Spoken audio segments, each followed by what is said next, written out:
Әлемнің әміршісі еңбек деген, еңбек күні құтты болсын. Тақырыбымызға орай, менің жетістігім, менің нәтижем.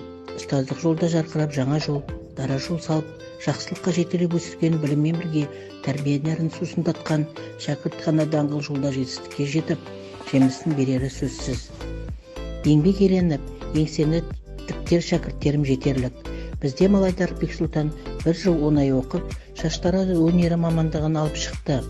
Фредерик Энгельс айтқандай, адамды адам еткен еңбек. Демекші, солардың бірі дене мүмкіндігі шектеулі адамдарға арналған спорт клубында еңбек жұмысын жалғастыруда. Күні-түні тынбай еңбек ету арқасында Алматы қаласындағы спорт академиясына жолдама алып, тегін оқу білімін жалғастырып жатыр. Спортта шыңдалып, танылған біздің түлегіміз, еңбекқор шәкіртіміз Малайдар Бексұлтанның жетістіктерін сіздерге ұсынып отырмыз.